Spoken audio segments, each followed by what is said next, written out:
Germanton Hospital pioneers in world-class orthopedic cardiology and multi-specialty care. Top 3 in Hyderabad, top 10 in South India. Attapur, Hyderabad. కానీ మీరు ఒక మంచి యాక్టర్‌గా చేస్తున్నప్పుడే అంటే cinema అవకాశాలు రాక లేకపోతే సినిమాలు ఇలాంటి క్యారెక్టర్స్ నాకు వద్దనుకోనో చిరంజీవి గారి దగ్గర ఒక 7 ఇయర్స్, 8 ఇయర్స్ ఆయన కథలు వినటం, లేకపోతే ఆయన చుట్టుపక్కల ఏం జరుగుతుందో, లేకపోతే సమ్ డేట్సో, మేనేజింగ్ అదంతా చూసేవాళ్ళని చెప్పి విన్నాను. నిజమా సార్ అది? అట్లా ఎందుకు చేయాల్సొచ్చింది? నటుడిని అవ్వాలనుకున్నాను. నాకు చిన్నప్పటి నుంచి కూడా నాటకాలు హ్మ్. ఇవన్నీ అలవాటు. నేను నాటకాలు వేసేవాడిని, డాన్స్ చేసేవాడిని. హ్మ్. So I have learned dance and acting అయితే ఎలాగో 2 ఏళ్ళు ఇక్కడ నేర్చుకున్నాను. ఒక సంవత్సరం డ్రామా నేర్చుకున్నాను, నాటకాలు నేర్చుకున్నాను. నాట్య విద్యాలయం స్కూల్‌లో చదువుకున్నాను. So I wanted to become an actor. Okay. ఫ్రెంచ్‌లో 2 పదాలు ఉన్నాయి. లే యాక్టర్, లే కమోడియన్ అంటారు. లే యాక్టర్ అంటే యాక్టర్ అంతే. లే కామెడియన్ అంటే ఏంటంటే ఏ పాత్రనైనా చేయగలిగిన వాడు. So I have adapted to become anything I can do అన్న దీంట్లోనే చేశాను. అలాగే సక్సెస్ అయ్యాను. ఓకే. అంటే నాటకాలు చేశారు కాబట్టి. థియేటర్ చేశాను, నాటకాలు చేశాను, టీవీ చేశాను. హ్మ్. ఇప్పుడు వెబ్ సిరీస్ చేస్తున్నాను. అంటే తర్వాత ఇంక వద్దు బోర్ కొట్టేసా లేకపోతే చిరంజీవి గారి దగ్గర ఆయన కాంపౌండ్‌లో ఉండిపోయిందా? అదేం కాదండి. ఆ! సుబ్బారావు కోపం వచ్చిందని ఒక సినిమా చేశారండి. ఆ! దాంట్లో కీర్తి సురేష్ వాళ్ళ అమ్మ మేనక మేనకా హీరోయిన్. గారు. ఓకే. నేను చేశాను. అది డూండి గారు ప్రొడ్యూసర్, పెద్ద ప్రొడ్యూసర్ ఆయన. కృష్ణ గారిని టాప్కి తీసుకొచ్చిన ప్రొడ్యూసర్ ఆయన. ఆ సినిమా ధవళ సత్యం గారు డైరెక్టర్. నేను అనుకున్నంత సక్సెస్ కాలేదు. హ్మ్. సరే పందా మార్చుకుంటున్నాం అనుకున్నప్పుడు ఎందుకంటే ఆల్రెడీ మాకు డిస్ట్రిబ్యూషన్ ఉంది. సో మా family business film business. So ఏదో రకంగా చేయాలని అంటే సరే అప్పుడు చిరంజీవి గారు మంచి టాప్ పొజిషన్కి వెళ్ళిపోయారు. సరే సినిమా తీద్దామని ఆలోచన వచ్చిన తర్వాత ఇట్లా అడిగితే మా నాన్నగారు ఎంకరేజ్ చేశారు. సరే సినిమా తీయాలి. అప్పుడు నేను వెంటనే వెళ్ళి చిరంజీవి గారిని అడిగా, చిరు నేను సినిమా తీద్దాం అనుకుంటున్నాను, డేట్లు ఇవ్వమంటే ఒక్క నిమిషం కూడా ఆలోచించకుండా ఆయన డేట్లు నాకు రాసి పేపర్ సంతకం పెట్టి నాకు ఇచ్చేశాడు. హ్మ్. అంత కాన్ఫిడెన్స్ ఆయనకి నా మీద.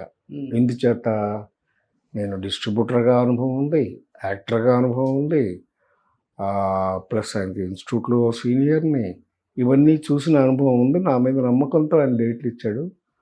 ఆ సినిమా తీశాను. అదే Devanthakudu. Super duper hit. Super duper hit. 100 days ఆడింది. హైదరాబాద్లో సంధ్యా థియేటర్లోనే శతదినోత్సవం ఘనంగా చేసాం. అలాగా ప్రొడ్యూసర్ని అయ్యాను. అందులో కూడా నేను యాక్ట్ చేశాను. నేను యాక్టింగ్ మానలా. ఆ తర్వాత కూడా మధ్య మధ్యలో నేను రెగ్యులర్గా సినిమాలు చేస్తూనే ఉన్నాను. ఇవి కాకపోతే టీవీ అప్పుడు స్టార్ట్ అయింది. అది ఇంచుమించుగా ఆ టైంలోనే దూరదర్శన్ స్టార్ట్ అయింది. ఆ దూరదర్శన్లో ఫస్ట్ రాజీ బుజ్జి అనే ఒక సీరియల్ చేశాను. దేవదాస్ కనకాన గారు డైరెక్టర్. అది మంచి పేరు వచ్చింది. అలాగా టీవీలో కూడా సీరియల్స్ చేయడం మొదలుపెట్టాను. ఆ తర్వాత ఈ ముడికి మూడు మీ అందరికీ తెలుసు. సుధాకర్, నేను, హరిప్రసాద్ కలిసి అదేమో సూపర్ డూపర్ హిట్.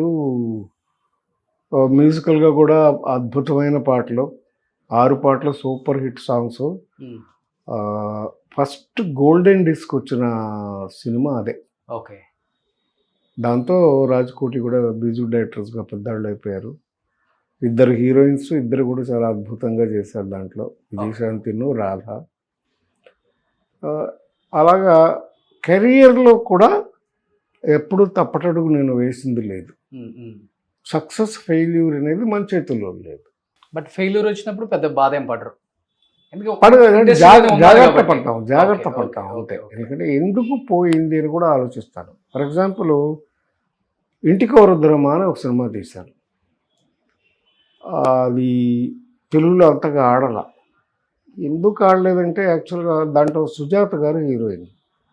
సుజాత గారికి అప్పటికి గోరింటాకు ఇలాంటి మంచి మంచి సినిమాలు చేసి సాఫ్ట్ ఇమేజ్ ఉండేది. ఇంటికి వరుద్రమంలో ఏంటంటే ఇట్స్ ఏ పవర్ఫుల్ క్యారెక్టర్. దాంట్లో సుజాత గారిని జనం చూడలేకపోయారు. ఇంపాక్ట్ భలే ఉంటది కదా అప్పుడు ఆడియన్స్. ఆ, అదే కనుక నేను అప్పట్లో శారద గారితో తీసుంటే సూపర్ హిట్ అయ్యి ఉండేది. డిస్ట్రిబ్యూషన్ మోర్ దెన్ ఒక 300-400 పిక్చర్స్ చేసి ఉంటారు నాన్నగారు.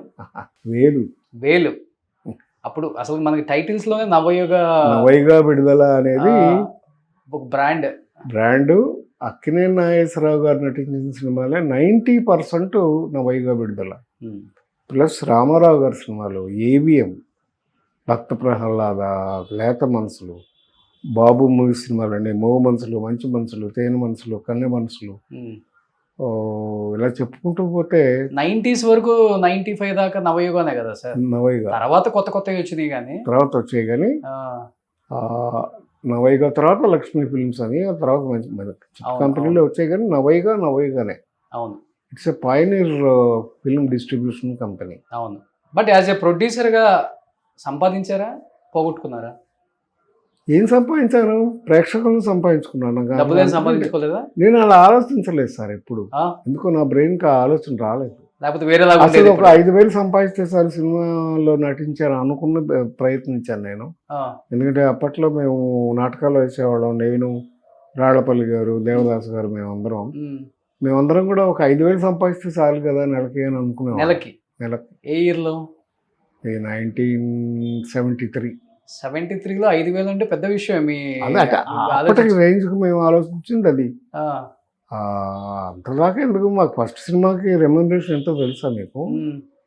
నాకు రజనీకాంత్కి కలిపి ఆయనకు ఒక 1,000 రూపాయలు, నాకు ఒక 1,000 రూపాయలు. ఓకే. చెరి 100 రూపాయలు అడ్వాన్స్, అది కూడా చెక్కు. ఓకే. అది తీసుకుని మైలాపూర్లో వాళ్ళ ఆఫీసు, బాలచంద్ర గారి ఆఫీసు, అరంగనాథ్ గారు అని ఆయన ప్రొడ్యూసరు. ఓకే. ఆ చెక్కులు తీసుకుని మైలాపూర్ నుంచి 12B అని ఒక బస్సు ఉండేది. ఆ బస్సు ఎక్కి వడపల్లికి వెళ్ళాం. వడపల్లిలో మురుగన్ గుడి ఉంటుంది. ఆ గుడిలో పెట్టి దండం పెట్టుకుని బయటకు వచ్చాం.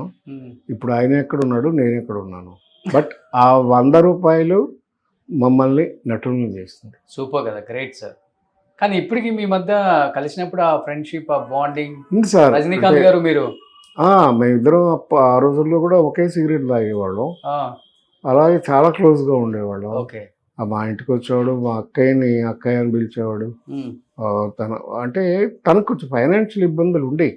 ఎందుకంటే తను చాలా పెద్ద రిస్క్ తీసుకున్నాడు. బస్ కండక్టర్గా ఉద్యోగం చేస్తూ సాఫీగా చదువుతున్న జీవితం నుంచి 2 ఏళ్ళు చదువుకోవడానికి ఫిల్మ్ ఇన్స్టిట్యూట్కి వచ్చేసాడు, ఉద్యోగం వదిలేసి. అబ్బా, ఎంత రిస్క్ అండి అది. అవుతాడో లేదో తెలియదు, అవ్వాలని కోరిక ఉందంతే. వచ్చేసాడు. వచ్చేస్తే అక్కడ మెడ్రాస్లో ఎక్కడ ఉంటాడు. నేనంటే మాకు సిస్టర్ ఉన్నారు. అప్పటికే మా సిస్టర్, మా బావగారు ప్రొడ్యూసరు.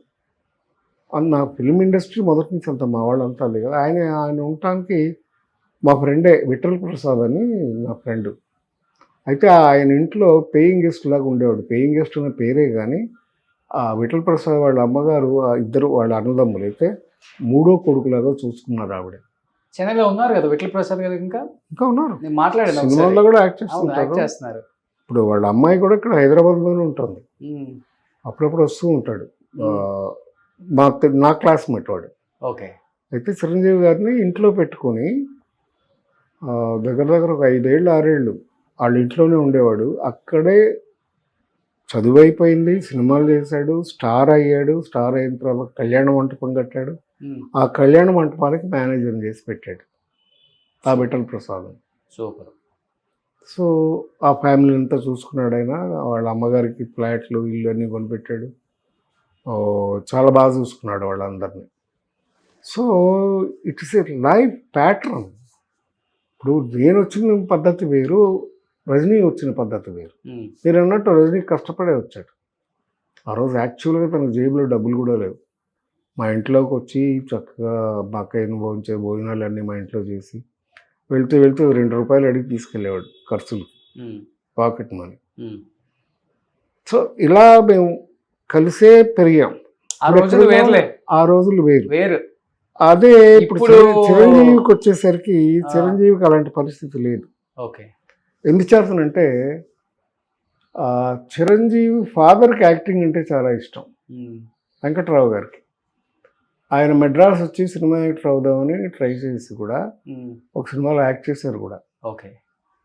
ఆ, జగత్ కిలాడిలో ఎస్వి రంగారావు గారి హీరో. అక్కడ సక్సెస్ కాలేదని ఇంటికి వెళ్ళిపోయారు వెనక్కి.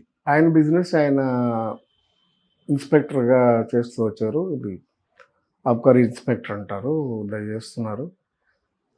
చిరంజీవిని ఆర్టిస్ట్ చేయమని ఆయన ఎంకరేజ్ చేసి పంపించారు మెడ్రాస్కి. సో ఆయనకి ఫైనాన్షియల్ ఇబ్బంది ఎప్పుడూ లేదు, ఓన్లీ కృషి పట్టుదల అవ్వాలి అనే తప్ప రజనీకాంత్ వేరు, చిరంజీవి వేరు, నేను వేరు. ఓకే. నాకు అన్నీ వెనకాల ఉన్నాయి కానీ నా కృషి, నా నటనే, ఓకే. నా ఇంట్రెస్ట్, నా ఎయిమ్ ఆర్టిస్ట్ అవ్వాలి, అంతే. చెయ్యాలి, నటించాలి, పేరు తెచ్చుకోవాలి. సో అది నేను ఫస్ట్ పిక్చర్లోనే సాధించుకున్నాను. అంతులేని కథలోనే వచ్చింది నాకు. ఓకే. ఫస్ట్ పిక్చర్లోనే నంది అవార్డు వచ్చింది. ఉమ్, ఆ తర్వాత కూడా నాకు చాలా అవార్డ్స్ వచ్చాయి. రెండో సినిమా అదేంటంటే చిలకమ్మ చెప్పింది. ఉమ్, ఈరంకిశరం గారు డైరెక్ట్ చేసిన సినిమా చిలకమ్మ చెప్పింది. అందులో రజనీకాంత్, సంగీత ఒక పేరు, నేను, శ్రీప్రియ ఒక పేరు. యాక్చువల్గా సినిమాకి హీరో నేనే, చెవిటి కాశీ. కాశీ. అద్భుతమైన సినిమా, అద్భుతమైన క్యారెక్టర్. నాగార్జున గారు ఎప్పుడు అంటారు, నేను ఆ సినిమా చూసాను నారాయణరావు గారు, మీ సినిమా సూపర్బ్గా యాక్ట్ చేశారని.